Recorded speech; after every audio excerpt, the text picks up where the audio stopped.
যদি হারাম উপার্জনগুলো আমরা করি, এই হারাম উপার্জনের মাধ্যমে আমরা যা কিছু উপার্জন করব, দুনিয়াতেও আমরা শাস্তি পাবো, আখিরাতেও আমরা শাস্তি পাবো। ফিদ দুনিয়া ওয়াল আখিরা, দুনিয়াতেও আমাদের শাস্তি রয়েছে এবং আখিরাতেও আল্লাহ সুবহানাহু ওয়া তাআলা আমাদেরকে শাস্তি দিবেন। আজকাল আমাদের সমাজের ভিতরে উপার্জনের জন্য আমরা কি করছি? একজন মানুষ আর একজন মানুষের উপর জুলুম অত্যাচার করেছি। আজকে আমাদের উপার্জনগুলো টিকে রাখার জন্য, আমাদের চাকরিগুলো টিকে রাখার জন্য আর একজন মার তার সন্তানকে আমরা শেষ করে ফেললাম। কিভাবে হতে পারে? আপনি কোনো এক বাহিনীর মধ্যে আপনি চাকরি করেন, আপনার চাকরিটা টিকে রাখার জন্য আপনার উপর থেকে অর্ডার আসলেন যে এমুক মানুষটাকে আপনি এমুক আন্দোলনের মধ্যে গিয়েতে আপনার এমুক এমুক মানুষ অথবা কিছু সংখ্যক মানুষদেরকে আপনি ফায়ার করে বিদায় করতে হবে। তো আপনি যে আরেকজন মানুষকে অন্যায় অপরাধ ছাড়া আপনি যে মারলেন, তাকে গুলি করলেন, অথবা আপনাকে কিছু সংখ্যক দলের পক্ষ থেকে টাকা দেওয়া হলো, আন্দোলনের মধ্যে কোনো মানুষকে যদি আপনি খুঁজে পান, ওই মানুষটাকে আপনি মূলত তাকে একদম শেষ করে দিতে হবে। তো আপনি 5,000 টাকা আপনি চাকরি টিকিয়ে রাখার জন্য, অথবা আপনার দলকে টিকিয়ে রাখার জন্য, অথবা আপনি যে কোনো জিনিসকে টিকিয়ে রাখার জন্য আপনি যে হারাম টাকাটা পাচ্ছেন, এই হারাম টাকাটা কিন্তু আপনি দুনিয়াতেও শাস্তি পাবেন, আখিরাতেও শাস্তি পাবেন। মনে রাখতে হবে, আপনাকে আল্লাহ সুবহানাহু ওয়া তাআলা বলেছেন, আপনি যে বিধান দিয়েছেন, আল্লাহ বলেন ওয়ালা তাকতুলুন নাফসাল্লাতী হারামাল্লাহু ইল্লা বিল হক। আল্লাহ বলেন যে অন্যায় অপরাধ ছাড়া আমি আল্লাহ যে বিধানগুলো দিয়েছি তার বিধানে অন্যতম একটি বিধান হচ্ছে তোমরা মানুষদেরকে হত্যা করো না। অথচ একটা মানুষ আন্দোলন করতে চাচ্ছে, একটা মানুষ তার দাবি দোয়া নিয়ে মানুষ মাঠে নামছে, মানুষ তার দেশের প্রধানের কাছে বলতে চাচ্ছে, আর আপনি আপনার ক্ষমতা থাকার কারণে, আপনি আপনার গায়ের জোরের কারণে, আপনি একটা চাকরি টিকে রাখার জন্য, অথবা আপনি কিছু টাকা উপার্জনের টাকার মাধ্যমে আপনার দল আপনাকে কিছু টাকা দিবেন, এই জন্য আপনি একটা মানুষকে হত্যা করে ফেলবেন। অথচ রাসূলুল্লাহ সাল্লাল্লাহু আলাইহি ওয়াসাল্লাম বলেন, আদনা পরিমাণ একজন মুমিনকে যদি আপনি হত্যা করেন, পুরা মুসলিম জাহানটাকে আপনি হত্যা করে ফেললেন। অথচ আপনি একটাবার ভাবলেন, আপনাকে চাকরি টিকিয়ে রাখার জন্য একজন মানুষকে আপনি শেষ করে দিলেন।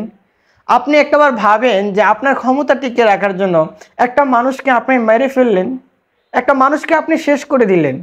মনে রাখতে হবে, আপনি যে চাকরিটা করলেন একটা মানুষকে মেরে, আপনি যে কিছু টাকা পাইলেন যে আপনার এই যে সংসার চালানোর জন্য বা আপনার চাকরিটা কন্টিনিউ করার জন্য, মনে রাখতে হবে আপনি যে উপার্জনটা করলেন, রাসূলুল্লাহ সাল্লাল্লাহু আলাইহি সাল্লাম হাদিস শরীফের মধ্যে ইরশাদ করেন, কোনো মানুষ যদি অবৈধ টাকা দিয়ে যদি তার শরীরে কোনো অ্যাকশন বা শরীরে যদি কোনো দেহটাকে শক্তিশালী করতে চায় বা শরীরে যদি পুষ্টিকর করতে চায়, তার রক্ত হোক বা গোস্তের টুকরা হোক, এই উপার্জনের মাধ্যমে মনে রাখতে হবে ওই স্থানটাকে জাহান্নামের ভিতরে দেওয়া হবে।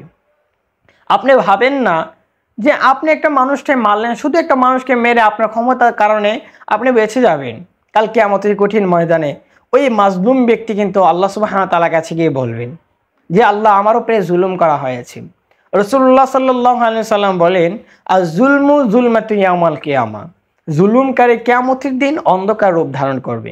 তো আপনি অন্ধকার যদি অবস্থা থাকেন, কিয়ামতের কঠিন ময়দানে সূর্যটা যদি আপনার মাথার কাছে থাকে, দুনিয়াটা যদি আপনার মাটিটা যদি আপনার থামা হয়ে যায়, আপনি উলঙ্গ অবস্থার ভিতরে থাকেন, আপনার পাগুলো যদি উপরে থাকে, মাথার নিচে অবস্থায় থাকে, অথবা আপনার আমলটাকে যদি আপনার বুক ছিঁড়ে যদি আপনাকে দেওয়া হয়, গাঁটটা যদি আপনাকে মস্কে দেওয়া হয়, ওই অবস্থার ভিতরে যদি আল্লাহ সুবহানাহু ওয়া তাআলা যদি আপনাকে বলে, আর ওই মাজলুম ব্যক্তি যদি আল্লাহর কাছে গিয়ে যদি বলে যে আল্লাহ, আমার দুনিয়াতে কি ছিল, তার ক্ষমতার কারণে, তার চাকরির কারণে, তার কিছু টাকা উপার্জনের কারণে সেই মানুষটা আমাকে মেরে ফেললো, আমার কি অপরাধ ছিল আল্লাহ?